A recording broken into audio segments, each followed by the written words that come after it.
HBO, seriously?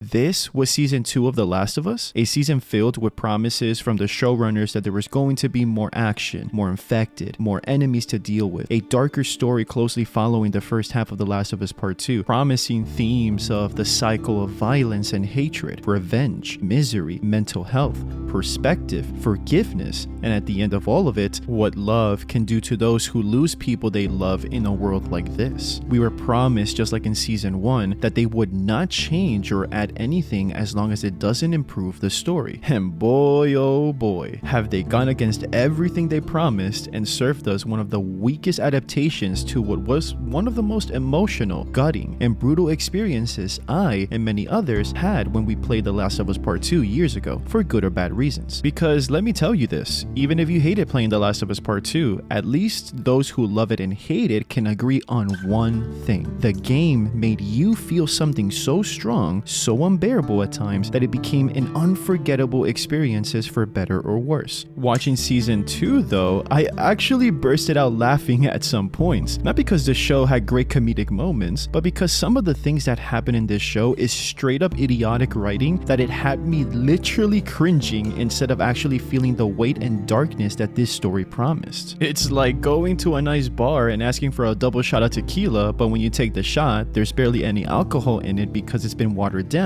and it barely gets you tipsy, so you spend hella bread on that shot and you just feel robbed at the end of it. And that's exactly what I felt watching season 2 of The Last of Us, and it's a fucking shame. How can HBO spend so much money and focus on making the sets and environments look exactly like in the game, produce amazing cinematography, bring back the original composer of the games in Gustavo Santaolalla, cast great actors in Pedro Pascal, Caitlin Dever, Gabrielle Luna, Isabella Merced, who knocked it out of the park as Dina, Bella Ramsey, who everyone hates because of her appearance, but is actually a very good actor, Tati Gabrielle and Jeffrey Wright reprising their roles as Nora and Isaac. How can you include even little details from the game, like the exact book that Abby was reading in day 1, make the infected and human enemies like the WLF and Seraphites look exactly like in the game? How can you get every little detail down to perfection apart from the most important thing, the writing and the action? The story and every action set piece is right there in the game. You have literally everything you need to translate it into TV. All you had to do was retell the story just like in season 1, improve on the action by making the world feel more dangerous, and making the show more brutal by taking advantage of the mature rating, and only deviate from the source material if you wanted to add context or flesh the story out a little bit more. But instead, they changed key things about the characters and story that made absolutely no sense whatsoever, and honestly just fucked it all up with the changes that contradict the themes that the story was going for. As you can already see, this video will explore in detail how HBO has ruined the potential of The Last of Us, and why it would be better for you to honestly not waste your time with this show and just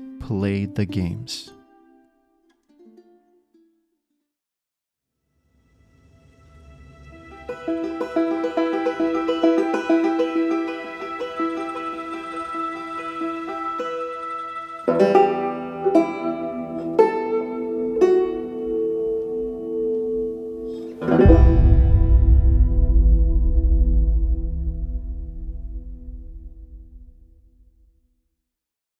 Let's start with the obvious. And I say this with so much respect because I know creating these things is not easy at all. But Craig Mason writing and directing most of season 2 while Neil had minimal participation was a huge error by HBO. And yes, I understand Druckmann is working on a new game for Naughty Dog and that his schedule must be extremely busy as the president of that iconic studio. But it's not a coincidence that the best moments this season has is when Neil has his fingerprints all over them. It's not a coincidence that one of the few moments I actually felt complex emotions is during episode 6 when we see Joel and Ellie via the flashbacks, and during Owen and Mel's death in the finale. It's also not a coincidence that most of the things people hate about this season is mostly by Craig Mason's work. And if you don't believe me that Craig wrote the first 5 episodes and the finale while Neil only wrote episode 6 and some of episode 7, then this screenshot right here will prove it to you guys. Now, I'm not saying Craig is a terrible director because he's indeed not. In season 1, he did a really good good job directing it and allowing others to help him with adapting The Last of Us Part 1 in a decent way. He also directed one of my favorite shows in HBO called Chernobyl, so he has good credit in the bank. But shamefully, Craig and the showrunners did ruin the potential of this season and overall perception of this show with the writing, the characters, and with the change of tone. I don't understand for the life of me how the writing has nosedived so dramatically in season 2 when in season 1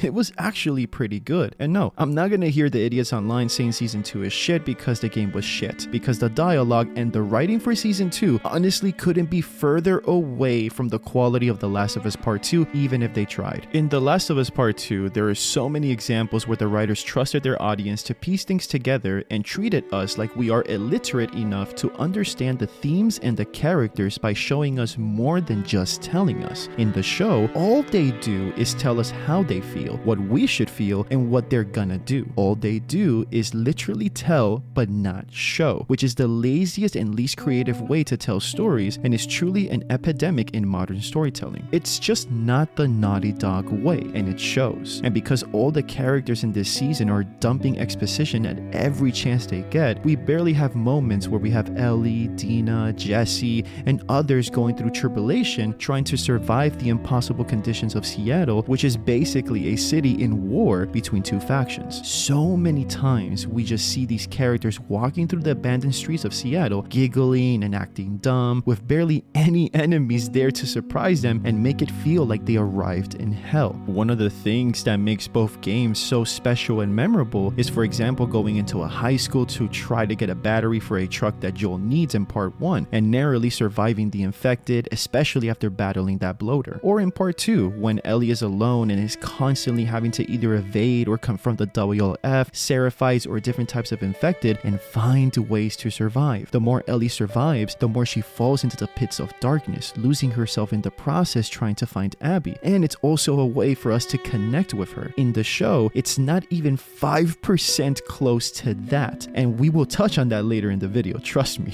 because just me thinking about this, I'm heated as fuck. In the games, it gives you the feeling that you need to try your best to loot for supplies and for ammo, mostly having to kill your enemies to restock on resources because it's scarce. It gives you the feeling that you must be careful because any door you open or in any corner, the infected can just be there waiting for you to kill you. It's a world so brutal, so devoid of any hope that it makes you connect with these characters the more they barely survive these encounters. It's what makes the world of The Last of Us so special. And in the show, we barely get any of that, which is a crime. Both in season 1 and season 2, there's many instances that would have benefited from making the world feel more dangerous by adding more encounters with infected and human enemies. In season 1, the focus was placed on building Ellie and Joel's relationship like in the game, but probably because of the lower budget and it being the first season, HBO couldn't invest as much in the action. But in season 2, we were promised way more action, more infected, and more enemy encounters. It was much needed because at the end of the day, this is a post-apocalyptic show. You need a good combination of drama and action, especially if you're considering adapting it from a video game.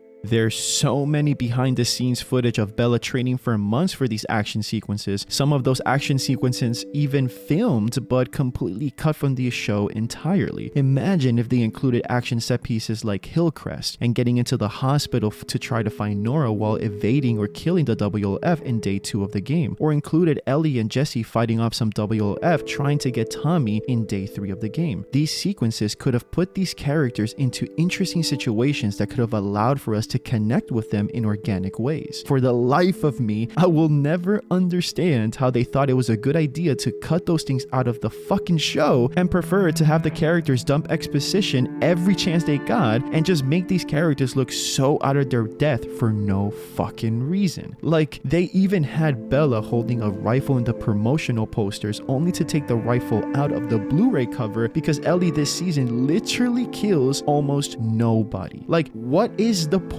of Seth giving Ellie and Dina a rifle and helping them to escape Jackson, and Ellie never using the rifle not even once? Like, what the fuck is this writing? And what makes it even worse is that every time Craig Mason talks about the changes that he makes, like calling Ellie incompetent when talking about Abby, or killing a dog is too dark for this show, and formatting this season to showcase Ellie as dumb in most of the things that she does or says, while portraying Dina as extremely more competent and street smart when she is supposed to just be a supporting character and those qualities are supposed to be Ellie's instead. Like, honestly, what the fuck are we doing? Like, it only angers everyone when we see this shit. It honestly just got to a point where I went on Twitter and I literally tweeted this: what was the fucking point of adapting The Last of Us Part 2? It's a game about hate, violence, misery, and all the negative emotions that losing someone you love can bring out of you in a world like that. Craig seems to not understand The Last of Us, and he's the director. And it doesn't stop there, because honestly, we are just getting started. How about the changes to the plot and the characters that the show decides to focus on? Let's start with Gale, the therapist. What was the point to create a whole new character to have Joel to talk about his decisions that he made in Salt Lake Hospital, instead of just recreating the events that we get in the game, where Joel and Tommy talk about that specifically, which holds, in my opinion, more emotional weight, and it makes us feel for their relationship as brothers more. It makes it worse that with Gale, Joel doesn't even say anything of what he did in Salt Lake City, and all he literally gives her is this: I saved her. Nothing Gale does in this show makes the story better, and every time she's on screen, I honestly could care less. What was the point with having Dina being with Joel instead of Tommy before Joel's death? I get it that in this version, Dina has a closer relationship to Joel compared to the game, which would make more sense why she is more pressed to join Ellie in this revenge quest. And I get it that they wanted to give Tommy an opportunity to shine trying to protect Jackson and defeating the bloater, which in my opinion was epic as fuck. But robbed us from the opportunity to see these two brothers connect before the tragic event, which would have made Joel's death even more tragic and intense, as Tommy's last memory is seeing Joel literally getting shot, and it would have made the scene in episode 3 where Tommy cries seeing his brother's body even more impactful. What was the point of making episode 3 take place in Jackson for the majority of the episode and not going to or being in Seattle? The first half of the episode, which in my opinion was good, is about mourning for Joel's death. It was done beautifully. But in the second half of the episode is literally the whole town of Jackson dumping exposition about the themes this story is supposed to be. Literally treating the audience like we're too dumb to understand nuance. Basically like if we are all fucking Twitter addict morons. Like, what the fuck am I even seeing? Also, what was the point of making Ellie and Jesse act so hostile towards each other when they're supposed to be extremely close friends? What is the point of only making 7 episodes for this season, which forced HBO to cut so many events from the game? All we got was the epic set piece in episode 2 with the Jackson invasion and episode 4 with the subway sequence. If they made more episodes, they could have had more room to add to the themes of hate, violence, and misery with the brutal action of The Last of Us Part 2 and show us what these characters are going through and how they feel, instead of literally telling us at every second what they feel. Like, it's insane. And then there's a rumor that apparently season 3 is going to have more episodes than season 2, which makes it even more illogical if you really think about it. Like, I personally don't understand who is making decisions behind the scenes anymore, because it just doesn't make any sense. What is the point of switching Ellie and Dina's falling in love moments and sex scene that took place in Seattle in the show, but in the game it took place right before Joel's death? The sex scene literally would have made so much more sense before Joel's death, because the goofy, unserious Ellie we all know and love is still alive in her. After Joel's death in the game, Ellie changes into somebody completely different and her only focus is revenge. While in the show, it seems like Ellie literally forgets from time to time why she's even in Seattle, and she seems more concentrated on her relationship with Dina, which defeats the whole purpose of this whole story. It's literally why in episode 4, Dina's pregnancy reveal followed up by the finger blasting is literally without a doubt one of the most out of place sex scenes I've ever seen in any form of media, and I need you to see the difference between how the game actually handles this event and how the show does it. Can you say something? Ellie.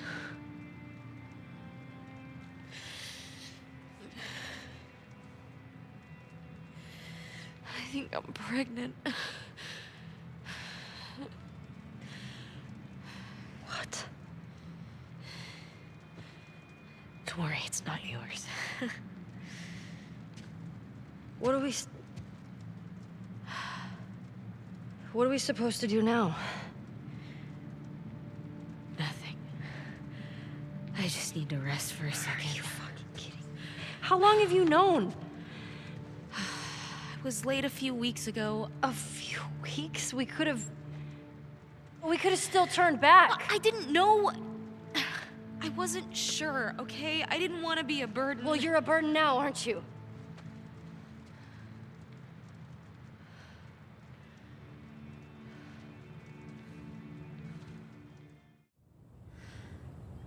I'm gonna be a dad.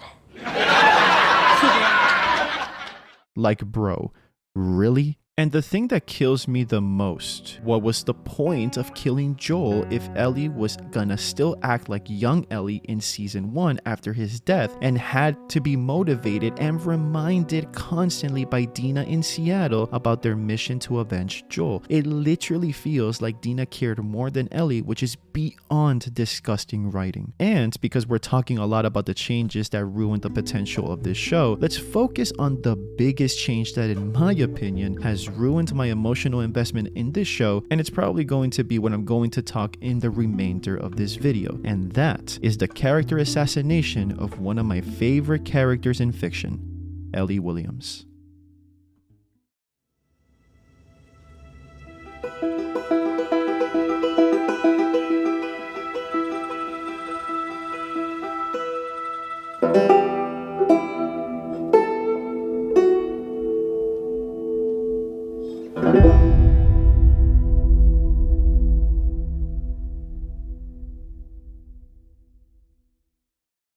The way HBO wrote Ellie for season 2, considering they nailed her character for the most part in season 1, is nothing short of disgraceful, especially when you compare how Ellie is in The Last of Us Part 2. And to further prove my point, I went back and replayed both The Last of Us Part 1 and 2, specifically to focus on Ellie as a character. By doing that, it only made me hate season 2 Ellie even more. What we're going to do is talk about Ellie in the games and then compare her to in the show to prove HBO fucked up bad.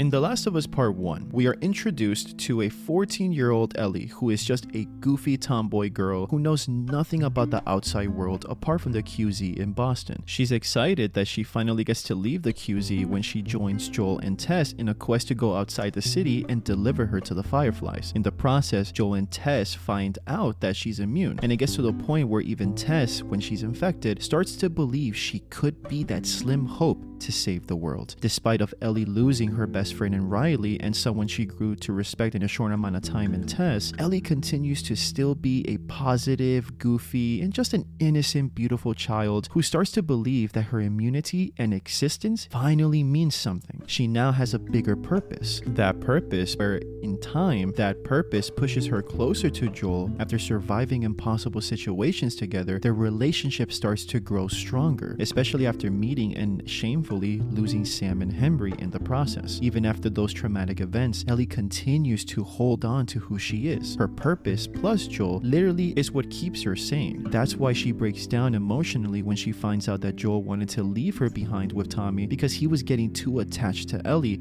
and feared that he could lose her like he lost his daughter Sarah. That's why Ellie tells Joel this. I'm gonna end up like Sam. I can't get infected. I can take care of myself. How many close calls have we had? Well, we seem to be doing all right so far. And now you'll be doing even better with Tommy. I'm not her, you know. What? Maria told me about Sarah. Ellie? And You are treading on some mighty thin ice here. I'm sorry about your daughter, Joel. But I have lost people too. You have no idea what loss is. Everyone I have cared for has either died or left me. Everyone fucking except for you.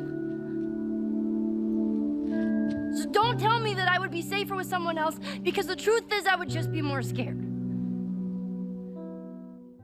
Ellie's biggest fear is to end up alone, and the fear pushes her to not just see Joel as her father figure, but also to increase her competency, which flourishes the more time passes to the point where she even saved Joel's life in the fall and winter section. And when Ellie narrowly survives David by cutting him into pieces before he did anything bad to her, we see another side of Ellie being born. A vicious Ellie, tired of this world being so cruel, unleashing all her anger and frustrations at David's corpse, only to have Joel save her from that part of herself by hugging her, calling her baby girl, and rescuing the little bit of innocence that Ellie has left. After all that trauma, Ellie at the end of the game is not the same person anymore. She doesn't crack jokes like she used to, is more distracted. A part of her is now gone. But the giraffe moment with Joel shows that that part of Ellie is still there. It's just harder for her to bring it out like she used to. That beautiful moment reminds her about her purpose and how life can still be beautiful even in a shit world like that one. But her purpose and immunity meant nothing when Joel saves her after learning that by attempting to create a vaccine, it meant Ellie had to die. Joel massacres the entire Firefly base, including the only doctor capable of potentially generating a vaccine. And at the end, Joel lies to Ellie about what happened to protect her for what he did. But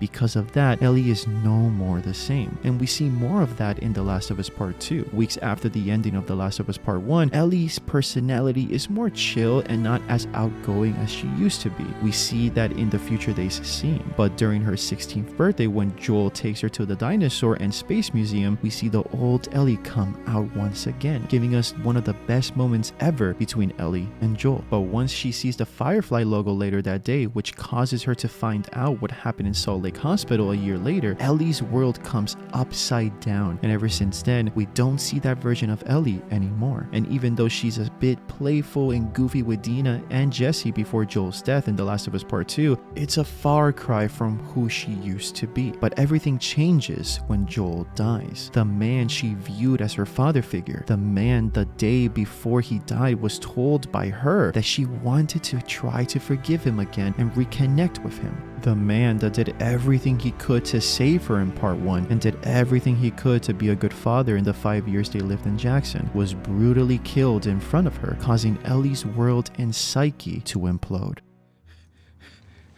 Please stop! Please don't do this! Joel, please get up! No!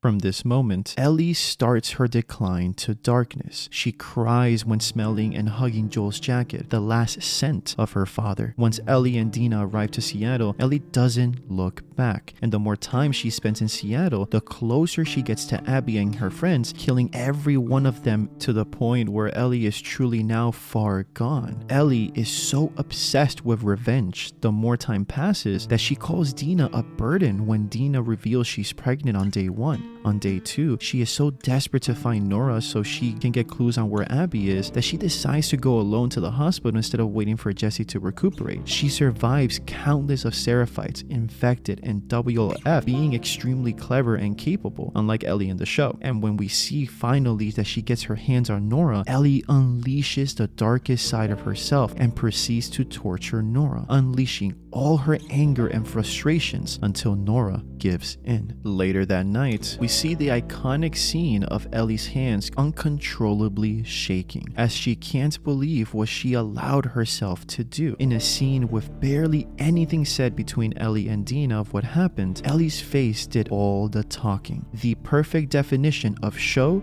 don't tell. And in day 3, when Ellie was given an ultimatum on either going to find Abby in the aquarium or go to where Tommy is who needs help, Ellie completes her decline to darkness by leaving Jesse behind and pursue Abby. Even if Dina is pregnant and is also in an unstable state, and even if her uncle Tommy is in danger, Ellie is so far gone that she doesn't care about that right now. And we buy it because throughout these days, Ellie's decline to darkness is consistent and believable. It all culminates when she ends up killing Owen and Mel in self-defense, attempting to see where Abby is. And when she finds out Mel is pregnant, Ellie realizes she's gone too far. Emotionally, she's broken into pieces to the point where she doesn't even notice she left the map behind, which causes Abby to find her back at the theater as she attempts to avenge the life of her friends. This event caused Jesse to die trying to defend Tommy, causing Ellie to lose one of her best friends. The cycle of violence, the cycle of hatred, the cycle of revenge has made these two girls meet once again. And the first half of the game ends in one of the best cliffhangers in video game history. Ellie's section in part 2 perfectly showcases how Ellie's obsession to find and kill Abby cost her everything: her mental sanity, the life of her friend Jesse, putting in danger the life of Dina and her baby, and losing herself in the process. But in season 2,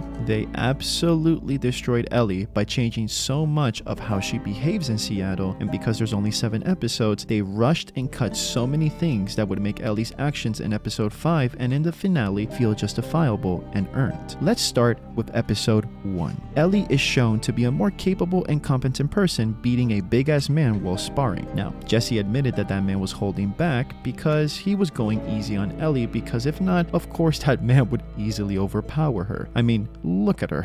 Like, let's be serious. Now, try to keep this whole thing in mind until we get to episode 4, where then we will see a contradiction to this scene, which showcases how bad the writing has been for this season. Ellie is also shown that she is still, a little bit goofy and everything with Dina before killing some infected. So far, it's close enough to the games and a bit more childish, which is not really a problem for me at this stage because it's all before Joel's death. In episode 2, when Ellie finds Joel being tortured, and as she screams to Abby to not kill him, the scream she lets out when Joel is killed is heartbreaking, and seeing her crawl to Joel's dead body was nothing short of spectacular acting and one of the most emotional parts of the entire show. Bella so far has showcased that they are an amazing actor, and from this moment, I felt Bella could showcase Ellie's descent to darkness to show her pain and trauma unleashed when she got to Seattle. But no, of course the showrunners had to waste Bella's talent and proceeded to give us one of the dumbest, most watered down versions of Ellie imaginable and waste the meaning of Joel's death to the point of even disrespecting it. In episode 3, for some reason, the show makes Ellie start her revenge quest 3 months later, completely skipping over the aftermath of the Jackson invasion. And when we meet Ellie again after the time skip and we see Ellie still being a tad goofy with the therapist, I thought to myself that she was probably just putting a mask on, especially after seeing this scene. But boy, I was wrong. What proceeded to happen in the next episodes is we get Ellie and Dina sneaking out from Jackson, and instead of the show focusing on Ellie guiding Dina to Seattle, Ellie slowly becoming more cold as a person, solely focused on seeing where Abby is, showing how clever and sneaky she can be, especially because physically she is in a disadvantage like in the game, and finding other ways to overcome adversity. And what the show does instead is literally going against what they established in the first episode and have Ellie pull down a 250 plus pound grown ass man to the ground, choking him in the process, and after a while then proceed to stab him in the neck, and they flee to the subway where the infected and the WLF both attack Ellie and Dina and they manage to escape. Like, bro, explain to me how you establish that Ellie can't beat a man that big with her hands, but then proceeds to do that in episode 4. Not even Ellie in the game can defeat brutes like that with her bare hands. She must use other tools to overcome adversities. Now, I don't associate myself with the anti-woke crowd at all who complain about women being capable in media and all that fucking jazz. When you're trying to make a show as grounded as The Last of Us, things like this will only give those type of people fuel to further push their agendas, and Hollywood, for some fucking reason, just cannot help themselves but do illogical things like this. And then comes the pregnancy reveal, which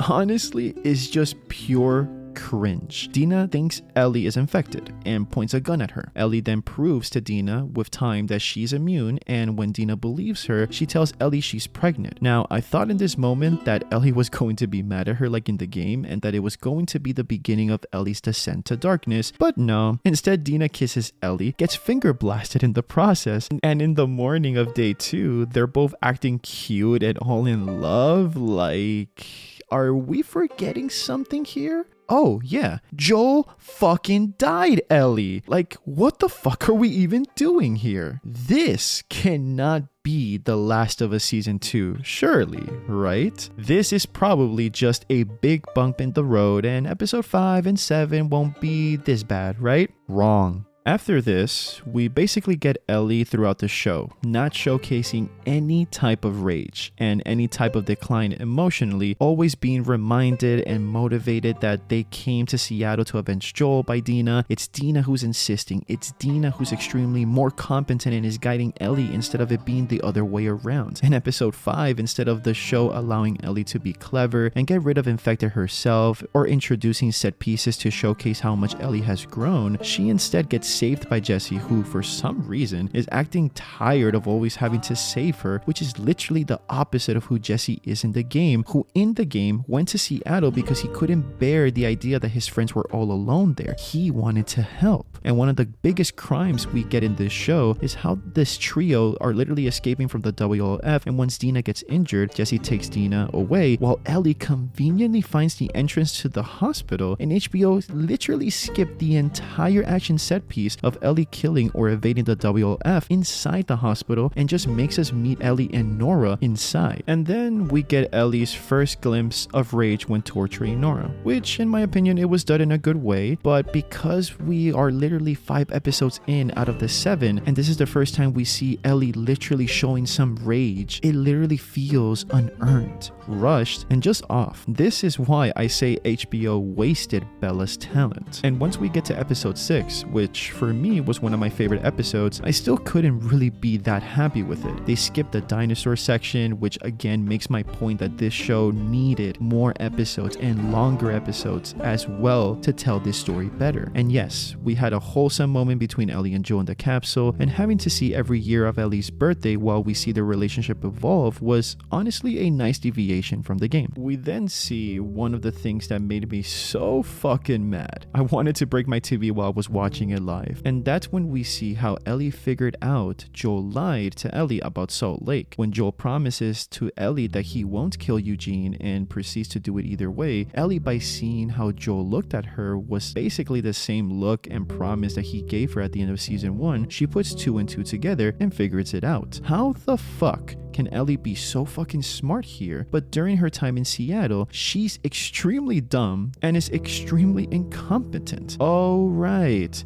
Because Neil Druckmann wrote this episode while Craig just seems to dislike Ellie throughout season 2. I just don't get it. And then we get to the finale, and again, barely any action until Owen and Mel's death, and once again, instead of Ellie being the one to take Owen and Mel down in self-defense, she kills Owen only in self-defense, while she kills Mel by accident, yet again taking away the opportunity to show any type of competency for Ellie. The episode basically ends like in the game, with Jesse dying and then ruining the cliffhanger with this. I let you live. And you wasted it. Throughout the entirety of season 2, I was hoping to be wrong about Bella and them looking too young to convince everyone that they are capable of being an older Ellie. And instead of HBO finding a way to do that, they insisted in turning Ellie into a competent little girl who didn't mature enough during the 5-year time skip, and completely disrespecting Joel's death in the process to compensate for Bella's appearance. It's a disaster of a season that has a lot of good elements to it, but it's completely overshadowed by the assassination of Ellie's character. It's a shame because I could care less now for season 3, and all I can do now is think about the wasted potential season 2 had. But hey, at least there's one good thing about all of this, and that is that people are realizing now how great The Last of Us Part 2 truly is, even with its flaws. I'll forever love these games because every time I play them, every time I think about them, or every time I hear anyone talk about them, I'm reminded about the genius of this story and how amazing these stories and characters really are. The messages of learning to love and trust again, and how love can make you do horrible things like killing a whole group of people to save your daughter like in part 1 truly hit home to me, especially me being a father. The messages of perspective, how hatred can blind us all in ways we don't expect, to the point of even losing those who we love and losing ourselves. How the loss of those we love can cause us to spiral into darkness, and if not careful, we may go too deep that we may not even recover from it. Those themes in part 2 truly are things we didn't really want as a sequel, but for me, it was something I needed to experience at the time. The Last of Us as a story is one of the best stories ever told in video games, and it's a shame that HBO ruined its potential. But even if that is the case, I still want to give a shout out to every single one of the actors who delivered great performances even though the script wasn't that good, and those who produced the sets and environments for this show. It's a shame that the writing was just not up to par because everything else was truly spectacular, and it's a shame that it all gets drowned by the bad things the showrunners did. Please, if you can, let me know in detail what you guys think about season 2 of The Last of Us, or just the entire show. I will be reading and connecting with y'all down there, as this is what this channel is all about. Subscribe to the channel if you haven't already, and like the video if you enjoyed it. Endure and survive, my friends, and I'll see you guys next time.